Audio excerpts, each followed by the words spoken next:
Bill, you're comfortable with the side you've selected. Some surprises, but obviously you believe this is the best 17 to get the job done in game one. Yeah, look, this team doesn't get built, over the last 24 hours or over the last 7 days. It's a collection of habits that I've accumulated over the course of the year, and obviously what players have done in the past, and I wouldn't say comfortable. That's probably not the word that I feel right now, but certainly excited about getting to work, and we've got 10 days of preparation to go and recreate some habits in our footy team and get our game on. Well, you always know Dave Feeder. Billy, can you explain the decision to remove him from the squad? Yeah, Dave created a really high standard for his footy last year.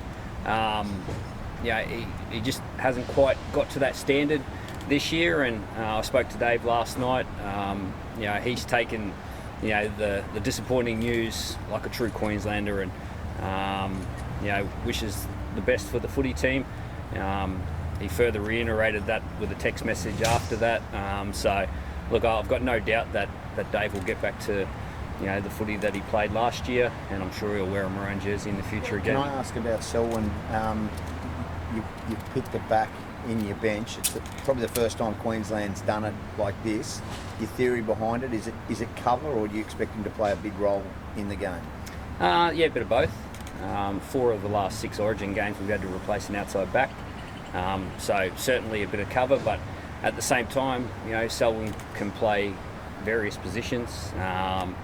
We might even create one for him, who knows? So we'll build that plan as the week goes on, but he's a wonderful player, and we've only seen the surface of what Selwyn can do, and I'm really excited to have him back in the team. You got a debutant in Jermaine Hopgood. Yeah. What was that experience like, ringing him, letting him know that he's in the side?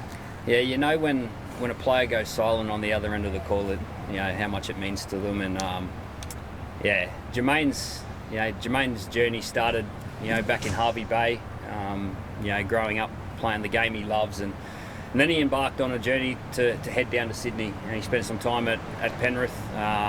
Many probably thought he probably stayed there a little bit too long, but I love that about Jermaine. He applied his trade, and he worked on his game, and it's obviously a great system down there, and then he moved across to Parramatta to get his opportunity, and he earned his way into the camp last year in Game 3, and that wasn't just for an experience. It's when you're one of those players, you're held in a regard that if you were wearing a maroon jersey, I think Queensland would be pretty proud. Looking forward to seeing Jermaine go out there and represent his state. He's a high work rate player. Yeah, just on that. He's a high work rate player. You've named him on the bench. So how are you going to implement him into the game plan? Is the possibility he might even start? Yeah, maybe. Look, we'll build. We'll talk to the coaches and work out what our best 13 looks like in terms of starting, and then who comes off the bench. That'll happen as the week goes on. But he's much more than a high work rate player. You've got to watch him a bit closer. What about Tommy Dearden, mate? That must have been a pleasure to bring him back into the team. But why did he edge out Ezra Mann, and why have you given him this responsibility? Have you seen Tommy play? Oh yeah. Yeah. You don't have to watch Tommy too long to understand what he brings to a footy team. And look, the one thing that Queensland did have when Cameron Munster went down was quality players that could fill in that position, and Ezra Mann's a part of the 20-man squad, and just like Jermaine Hopgood last year, when you're a part of the squad, it means that you're playing to the standard that this footy team's created, and this footy team's created a really high standard. So there was probably not a wrong decision there, but I just feel that Tommy Dearden's really earned this opportunity.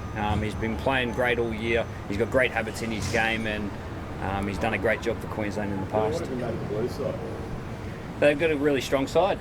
They always do, and I'm sure a lot of people will be talking about who's not there, and that certainly won't be our focus. We'll be focusing on who's there.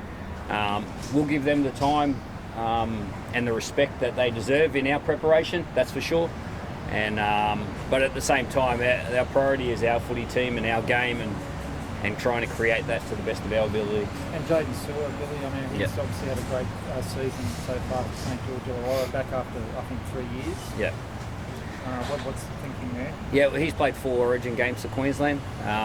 He's a part of that 2020 team back when Wayne Bennett was the coach, and I just love his habits in his game. He's obviously had a really big pre-season. You can tell he's nice and fit, and he's doing some really good things down there at St George. So, I've been watching Jaden for a bit now.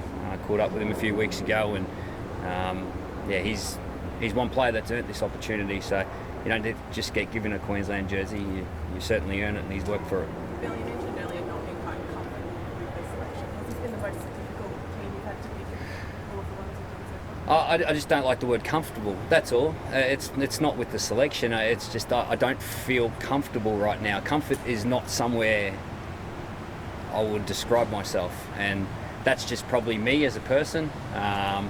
I'm really excited about getting to work. It's obviously a lot of people have put a lot of hard work into the preparation so far, but you can only do so much without the players, and now we've got 20 fit and healthy Queenslanders ready to get to work for the next 10 days to go and represent the people of our state, and that's where my excitement is.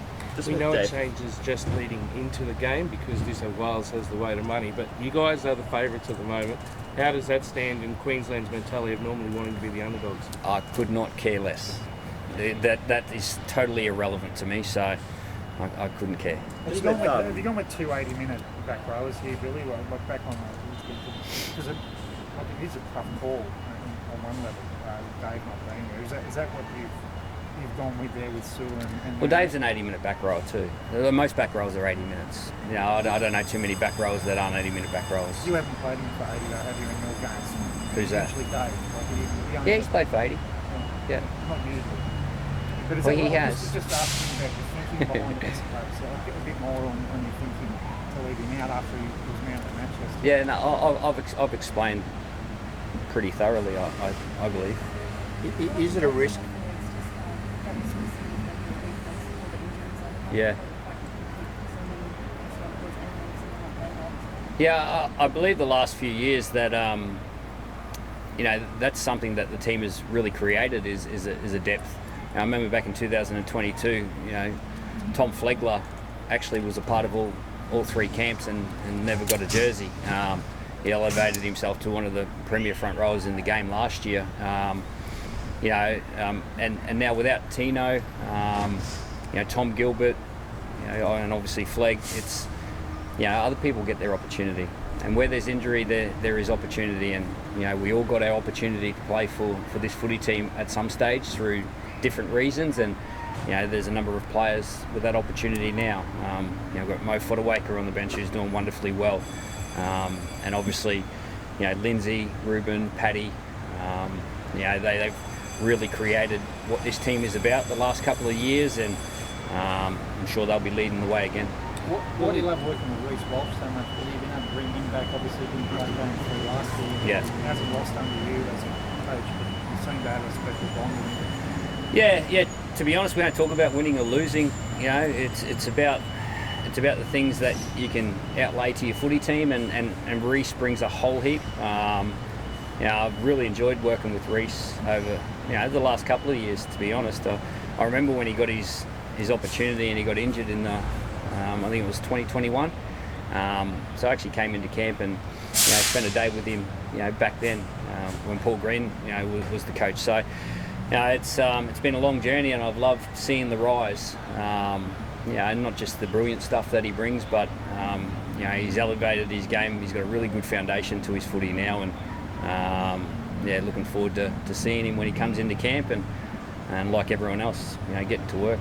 Billy, You said a couple of weeks ago you kind of wanted Reece to be the Liverpool let me out there. Do you want that Reece Walsh, or do you want the X Factor kind of No, I want the Reece Walsh. He'll be him, and we'll be good.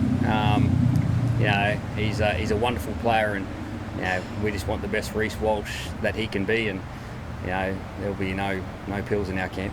can I ask you, Bill, Felice Kafusi, a former teammate of yours at Yeah. Melbourne Storm, he's back and he's 18th man. not only is that a reward for a really good season, but he's Yeah. also potentially playing in the middle now. Yeah. There is a chance.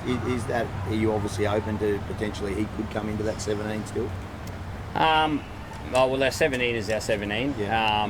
You know, Felicia's our 18th man, and you know that flexibility that he can play in the middle. You know, I played alongside him when he was an edge back rower as well. He's a wonderful player, and he's a Queensland Origin player. So, you know, he's worked really hard to get back into this squad, and you know, like all those guys outside the 17, you know, Felice was wearing a maroon jersey Wednesday week. I won't say the word comfortable, but we'll be sitting all right. Well, you mentioned a special position before. I know there's been talk of players like the past before he was injured, Kalen Ponga. I know Matty Rogers talked about him playing at lock and that sort of stuff. Is that what you're looking with Selwyn? What options he can do in the middle as well as play out wide? Maybe. That's a good idea. Do you want to come into camp? Start I need to building a watch bit of more a footy. plan. Yeah. No, look, Selwyn's a wonderful player. He's a big lad. He's very capable. Played a fair bit of centre this year. Played on the wing for Queensland. We saw what he did 2 weeks ago when he played fullback. You know, so we'll build what's best for the team. But that might be taken out of our hands. You know, like I said, 4 out of the last 6 Origin games, we've had to replace an outside back. So if that happens again, well, Selwyn's a wonderful player to be on the bench, isn't it? Really, this time Valentine probably hasn't had the season that he wanted to have this year, but he's back in it. Can you explain the decision here back in the game? Yeah, no, I think he's been quite good the last couple of weeks, to be honest. You know, I love what Val brings, and Val is a Queensland Origin player. We've seen what he's brought over the last couple of years, and even years before that. But yeah, the last couple of weeks he's really focused on his defence, and he's done a wonderful job. So yeah, he'll be fine. Will he keep injuries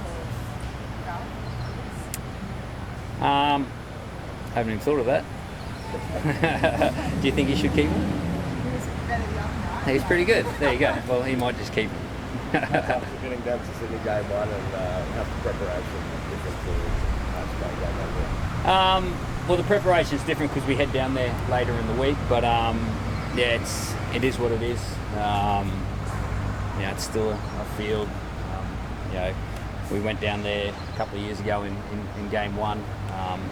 You know, and you know, that was a nice night for us. But look, to be honest, we won't spend too much time thinking about that, talking about that.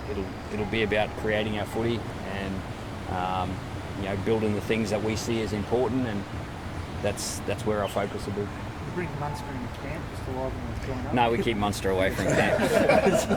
Good on you. He might come down to Melbourne or something like that, but no. This year, NRL on 9 is your one-stop shop for all footy. That's right, Freddie. Not about the highlights. Action. 7 days a week. Billy and Gus podcast, get that on your drive on the way home. Immortal Behaviour, grab a seat on the couch for that. And of course, my favourite, Freddie and the Owner. The best footy brains, the biggest games. Don't trust the algorithm, subscribe to NRL on 9 and get all your entertainment there.